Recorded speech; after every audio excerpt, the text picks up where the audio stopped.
Hello everyone, আসসালামু আলাইকুম। কেমন আছো তোমরা সবাই? এখন বাজে হচ্ছে 4টা আর আমি যাচ্ছি পড়তে। এইদিকে আমার রুমের অবস্থা এতটাই বাজে, আমি আজকে সারাদিনে একটা কাজও করতে পারি নাই। এমনিতে হচ্ছে সামনে আমার এসএসসি পরীক্ষা, পরের দিকে অনেক মনোযোগী হতে হবে। তার উপরে আমি আশেপাশে যে কাজগুলো সেগুলোও করতে পারতেছি না। যাই হোক, চলে যাচ্ছি হচ্ছে পড়তে। এইদিকে দেখি গেটও তালা দেওয়া। পর হচ্ছে গেটটা খুলে চলে আসলাম। আজকে এত সুন্দর রোদ উঠছিল, আর হচ্ছে অনেকদিন শীতের পর যেহেতু রোদ উঠছে, অনেক ওয়ার্ম ওয়ার্ম একটা ফিল। যাই হোক, চলে যাই। আচ্ছা, আমি ভিডিও শেষে কি বেশিরভাগ যাই যাই বলতেছি? যাবই তো, কি আর করার। আর হচ্ছে আমার এটা ফার্স্ট ব্লগ, তোমরা যারা যারা দেখতেছো অবশ্যই ফলো করে দিও, ঠিক আছে? পরে যেয়ে দেখে হচ্ছে স্যার আসেই নাই। আমি দাঁড়ায় আছি, অনেকক্ষণ ধরে দাঁড়ায় আছি, দুইটা আপু দাঁড়ায় ছিল।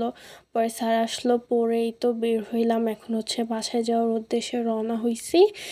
আমার পাই দেখা গেল এই ভিডিওগুলাতে। দেন আসার পর হচ্ছে আমি আবার হচ্ছে কিছু কেনার জন্য গেছিলাম এই হোটেলটাতে, এটা আমাদের বাসার পাশে। দেন আমি দুইটা সিঙ্গারা কিনছি। এখন আমি সিঙ্গারা খাবো আর হচ্ছে রিলস দেখবো। দেখা হবে তোমাদের সাথে নেক্সট ভিডিওতে। বাই বাই, অ্যান্ড চ্যানেলটাকে ফলো এবং লাইক করে দিও।